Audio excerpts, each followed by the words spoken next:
Mayor, thank you for taking the time to sit down and talk with us. We really appreciate it. Angelica, thank you for the opportunity. You have been in office for almost 9 months now. The first mayor since we transitioned to a new form of government. How's it going? I think it's going well. I think the results are really speaking for themselves. We've been really able to see downtown foot traffic increase month over month. We see more and more optimism and hope. There's still a lot of hard and important work for us to do though, but I'm happy with the budget we just passed. The councilors and I worked very hard over 6 months to craft it. It was passed, and now we're two and a half months into this new budget, and we're executing on what our hopes and our principles were. Let's dive right into homelessness. That was your primary platform. You have 2 key initiatives, more overnight shelters and more day centers. Bring us up to speed on how that's going and whether you think we are where we need to be as a city right now. Yeah, you're seeing the promise move into action. So we are on time, we are on task, and we are on budget. So we have 630 shelter beds open right now. We just opened a 200-person day center. We're getting ready to open another 150, 200-person day center in East Portland in the next 2 weeks. We are making significant improvements month over month, and our shelter to housing strike team is delivering results. And so our goal was December 1st to make sure that anybody who needed a life-saving bed had one available, and we're on target. Has your plan changed at all since the start of the year? In other words, has the reality of how city government functions caused you to change your blueprint at all? No, we have had roadblocks, but when you have a strike team, you're gonna know that those are gonna occur, so we just pull back, reevaluate, and go around. So for instance, we expected $28 million for just the overnight portion, plus our others. We only ended up with about 20 million. So we had to modify some of the outcomes, but the numbers are still the same. And just like any high-performing organization, you've got to anticipate bottlenecks, be disciplined, focus on the system, and get around them. And we have, and the Portland and our staff across the entire city have been extraordinary, and they are all stepping up, all departments. Just a few weeks ago, the new Northrop shelter was the big story. It's now open and operating. How's it going? I think it's going well. We had hiccups to begin, absolutely to be expected. Those hiccups have been addressed. We have team members there at 5:30 in the morning, making sure that the neighborhood is being well cared for. As the guests exit, we're making sure that we're not impacting that neighborhood. So like our other Moore Street facility, we actually saw an increase in business and a decrease in crime. We're expecting that same thing at the Northrop, but we're making changes as they come up. The police chief, Robert Day, and I are going for a drive tonight. We're gonna go visit shelters. The Northrop is one of them, because we're not gonna run the city from behind our desks. We're gonna be out there actually seeing what needs to be done. And from an open drug use, from a dealer standpoint, if we see that area being impacted, we're gonna address that, because we promised the neighbors, they're supporting us. We're gonna provide the public space and the public safety to support them as well. Do you have any numbers on how many people are using the shelter per night? Is it enough? Is it being used enough, do you think? Yeah, we're graduating, so we're going from 40 to 100, and then if needed, we'll go to 200. When we first opened, it was, I think, 13 or 15 souls. I think last night we were about 80% capacity. I think we had about 30, 32. So we see the improvement in people coming from the outside. And as we have outreach workers in that community, like, hey, we want to help you. What does it look like? But it's time to come inside. We're starting to see the uptake. What are you hearing from people who live and work in the Pearl District about it at this point? Yeah, it's a mixed bag. Last Monday night, I was out at an event, and a woman walked up and she says, I work out at the gym nearby, and it looks great, Mr. Mayor. Other neighbors are gonna have a lot higher threshold. They remember the Pearl when it was 10 years ago. They want that back.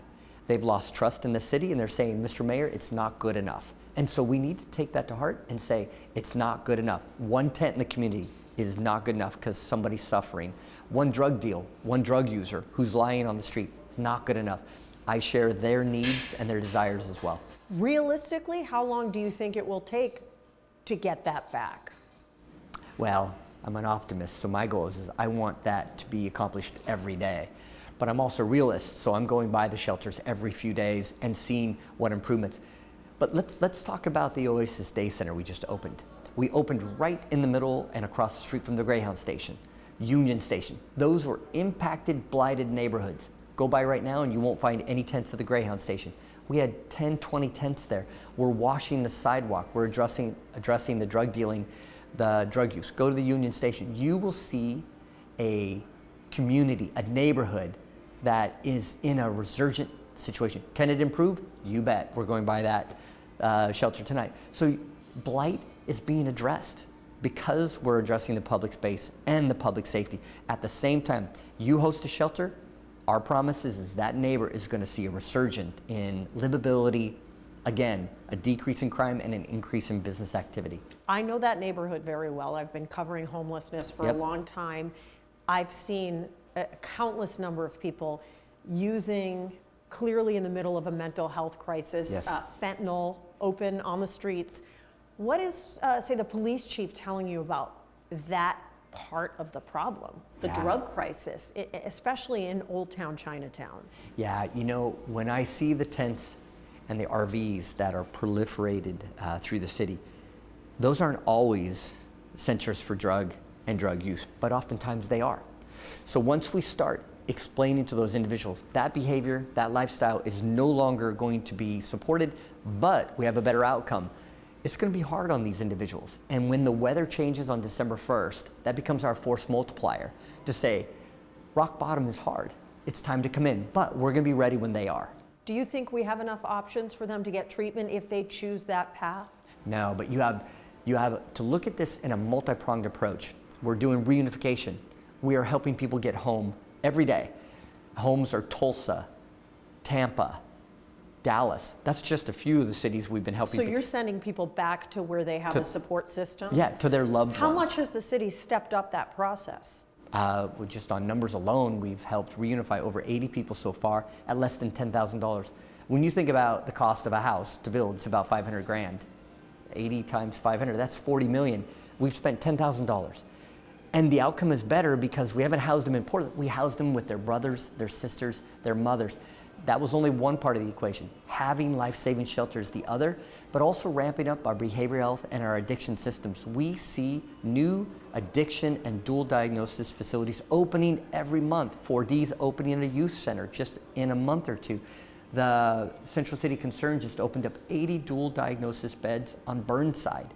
City team is opening 100 recovery beds in 2 months. Do you see, we're really flooding the market with care, but we got to take the pressure off the system and bring people in. So if you are homeless, you shouldn't have to fall to the street where drug use or a medical or a mental acuity issue is only going to be heightened. When you're able to sleep through the night and think clearly, services may be your next step. Do you think you'll be able to hit your goal of ending unsheltered homelessness by the end of the year? It is the goal. Here's my challenge to the team. I need 100 to 200 empty beds every night. So when somebody's ready to come in, we're ready for them.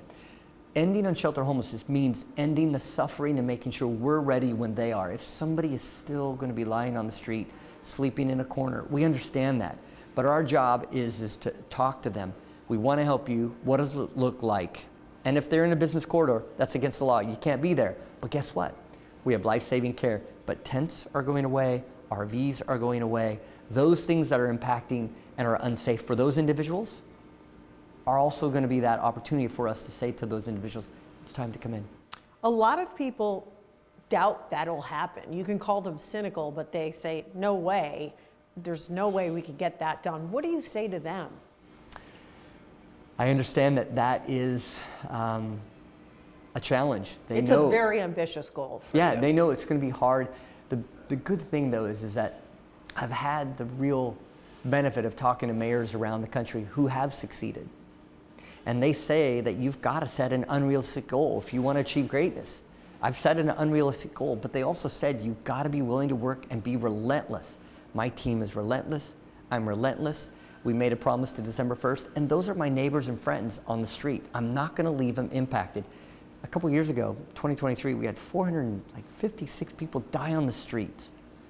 How can we turn a city around to be hopeful, to focus on our renaissance if we're leaving the people and our most vulnerable on the street to suffer and die? So Yes, it's ambitious, but my promise is we're going to have enough empty beds for anybody who wants to come in that night to be ready for them. Let's talk about RVs. We are here in Yep. this brewery because they have had concerns about derelict RVs nearby. We saw them on the way in Yep. today. What is the city doing to address those concerns right now? So we're at Von Ebert Brewery right now, and I thank you for meeting me here. And right along the street, right on Gleason, we have 3 or 4 RVs. We see about 5 or 6 tents. Had you come out here 60 days ago, you would have saw it absolutely chocker blocked. It's less than it is. It's positive incremental change. Those individuals right now, Angelica, they are suffering. They're living in mold, in carbon monoxide, in gray and black and brown water, and the sanitation issues. We have got to bring them in. I say to anybody in the city, help is coming. The RV mitigation program, we've tripled the ability to remove RVs from the street. We've tripled it. And again, in December 1st, those individuals, it's time to come inside. We have to improve and restore livability. We have to improve community dignity and decency by providing care to everybody. RVs are impacting everybody's lives, those that are living in it and those that are living by it. And both of those have to have improved outcomes. I know a man named Ronnie. He's been living at Sunderland for a while. He loved it. It worked for him. He's disabled. His RV is too old to get into a private place, and he's worried about what happens to him next. Is there going to be space for me somewhere else? What can I do? Are these people going to fall through the cracks? Not at all. Each one of those individuals at Sunderland have been offered an SRV pod, a shelter. We've got care and we're ready for them. What if they say, I don't want to leave my RV, these are all my things, even if it's an older RV that, is unsafe? Yeah, RVs are unsheltered homelessness. We have committed as a city to we are not going to foster the behavior that's going to shorten their lives by up to 30 years. It is not decent, it is not dignified, and it's not life-saving care. The city is focused on public space and public safety. We cannot foster the behavior where we know it's unsafe for them and the community as well. Would you think that was enabling if we did that? Because they are in an unsafe situation? I don't want to say enabling, Angelica. It's unsheltered homelessness. You are either going to be focused on ending unsheltered homelessness or you're going to foster it. We chose the former. We are not going to foster unsheltered homelessness. We want to help Ronnie, but again, oftentimes when you help those individuals by saying, I want to help you, what does it look like? But you can't stay here. Once they recognize they can't stay here, then they're more willing to accept that help.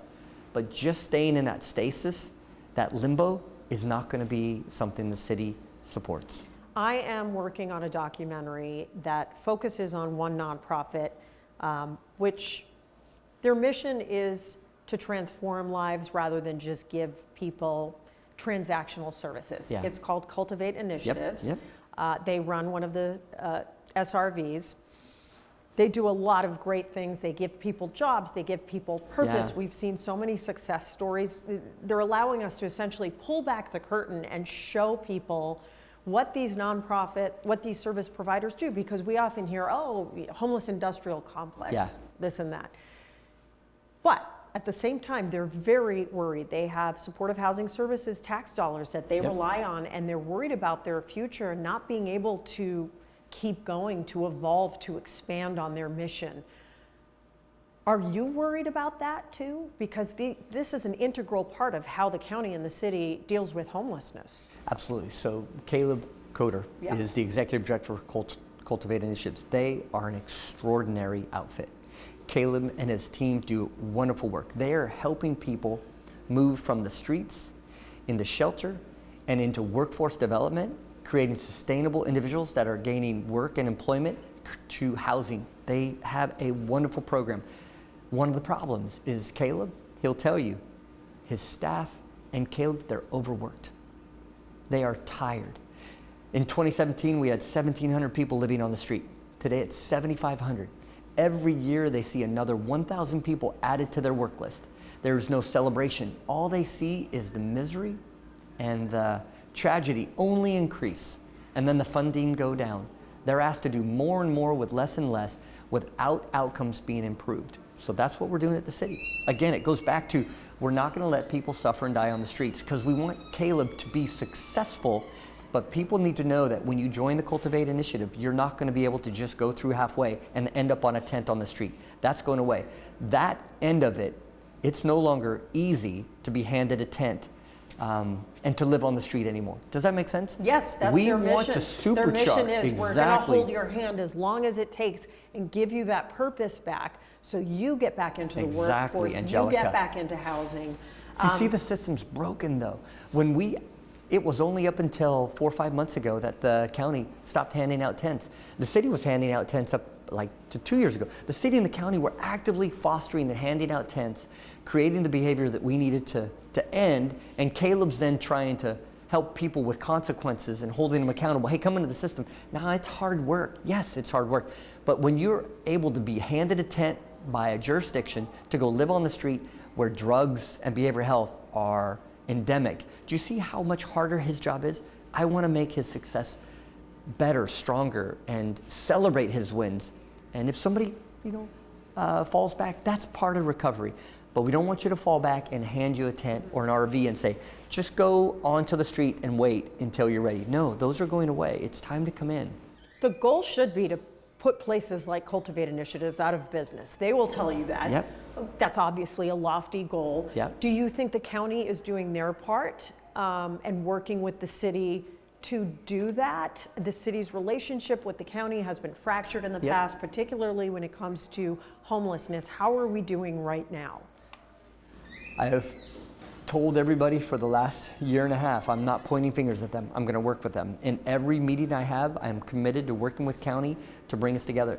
I'm brand new, so they don't trust me. But I show up every single meeting and I explain we need to do better, we need to do it faster, and we need to do it easier, and we need to do it at lower cost. They've heard me. They're starting to make changes. Hey, they stopped handing out tents in April. It was a conversation I had with the chair every single meeting. She's listening, but is she going to change that system or the commissioners change it overnight? No, they need to make sure the city is with them. And I've committed the 8,500 staff members. We're gonna partner with you. What does it look like? Let's work through the details. It's hard, yes, but you haven't heard me point fingers or be acrimonious at all. We have to coordinate, collaborate, and communicate. It is a relationship we cannot divide. We gotta work together. Are we in a better place as far as that relationship now than we were, say, a year ago? I believe so. Homelessness and livability are obviously tied together. What else is the city doing to improve things? Graffiti, litter, all of those things. Through the council and through our budget, we increase street sweeping, graffiti abatement, all of those things that are really focused on the livability, and we're doing improvements. But if you talk to people, I see new businesses opening. The James Beard Public Market is scheduled to open next year. The Flock Food Hall just opened. We just had the Bounty of Umatilla County at the Pioneer Courthouse Square on Saturday, and we invited in Umatilla County. And I was interviewing all the commissioners and the mayors from Eastern Oregon, and they thought, my God, Keith, I haven't been here for a year. This is beautiful. This is what we expected for Portland. And my point to the other 35 counties, it's time to come back to Portland. We are your living room, but we got to make sure it's clean, it's kempt, and it's safe. And we're delivering on that right now. You just participated in Katu's town hall, which focused on the perception versus the reality. You mentioned that we need to rethink downtown Portland. Let's talk about that. How does downtown need to change? What's your long-term vision for downtown? We need to focus on a mixed-use downtown. That's really focused on transportation-oriented villages. We're not going to go back to last century where we're just going to bring office workers back downtown. So we need to start focusing on converting office towers to residential. Everybody says it's hard. Yes, it is. But it's hard and it's important. So our Portland Clean Energy Fund has pulled away $15 million to do 1 or 2 projects. We need to bring other businesses back. We see some really exciting stuff with the Blazers, the James Beard Public Market. We see Phil Knight investing billions of dollars in the Knight Cancer Facility. And I'm talking to them and saying, hey, we have some office towers downtown. Maybe that's time to come in and think about downtown. There's a lot of excitement and a lot of investment, but there's a lack of trust. And that means delivering on the basics: cleanliness, public safety, transit. We just introduced transit police back to transit because I want people to understand it's time to come back downtown. A vibrant urban core is the heart of a city to allow us to build back and fund all the other 4 corners. Has that lack of trust been the hardest part about being the mayor of Portland so far? Convincing people we're on the right path? What are you hearing from big businesses? If you're in the city, you see it. If you're an investor on the East Coast, you're suspect. And I recognize that our national narrative hasn't helped us on the local side of it. But you've got to clean up the product first. We're taking care of what we can control. The investment will come. Do the work now by addressing those issues head on, and we are. I'm sure President Trump isn't helping with that narrative. He has been threatening to send in federal troops. We have what's happening outside the ICE building. How are you dealing with that? Yeah, well, President Trump will often talk about how Portland's on fire, but we know it's not. I mean, we have the celebrations going on. We see the hope. That's the national narrative. We gotta buckle down and take care of what we can control locally. I'm working with all of the regional mayors to build Portland back up, to create a consolidated approach to caring for our region, and that's working. We cannot get brought into the national narrative. We've got to take care of what we can control. We will not take the bait, but it's our time to care for Portland and all Portlanders. What if it happens? What if President Trump says, I'm sending in the National Guard? What does the city do then? Portland has to be, and we have to stay focused on high standards. So we don't believe that deploying troops to American cities on American soil is going to help anything. We don't think militarizing our cities is going to help anything. It's overreach. It's not constitutional. We're taking care of our city. We can't control the federal government, but we can maintain our high standards, Angelica, and that's our focus. You mentioned the budget. That was probably the first thing you had to work on as mayor, and it was probably a nightmare. We had a huge budget shortfall. How do you think that process played out? Did anything surprise you? Are you happy with the outcome?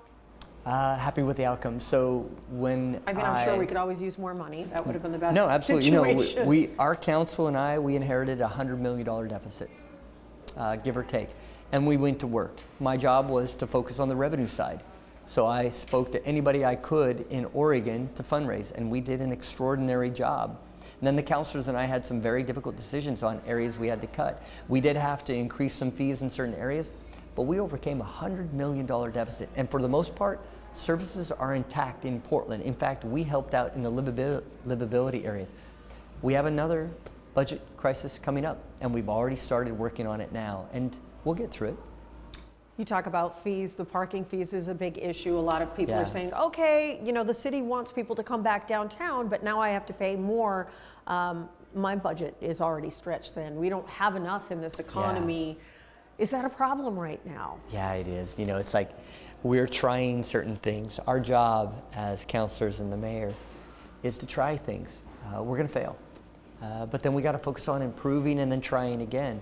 With the parking fees, I'll acknowledge the public had noted, hey, why are we adding fees to late at night when we're trying to bring people back downtown? And it may compromise that growth. I hear you. I do know the councilors are working on some changes there. We'll create a hole somewhere else, but we'll fill it. I do think we are being respectful of the city. But that's the beauty of this new council and its representative government. They're out there in their communities listening, and that's the way it should be. And we'll make modifications as necessary. How is your relationship with the new city council? Getting better by the day. They are 12 councilors. They're new. I'm a new mayor. We share a lot of the same values, and we're working through the challenges.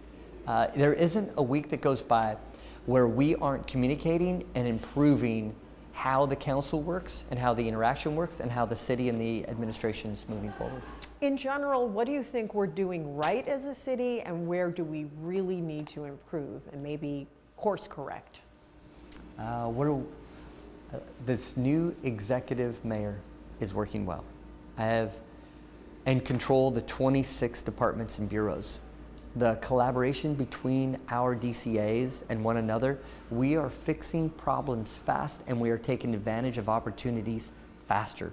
That's working extremely well. That's what the voters wanted in. Challenges, we need to continue to work closely together in a period of chaos right now. Federally, we honor our obligation by sending our taxes to the federal government. We want them to honor their obligation to us.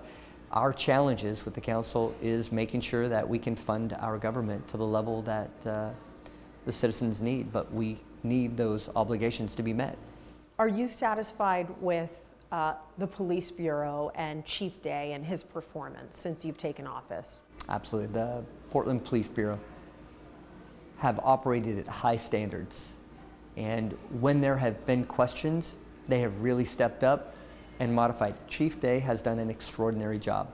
He is changing the culture there of high performing, caring for the public, and that is a matter of just, you see the outcomes. We've reduced homicides over 50% in the last many months.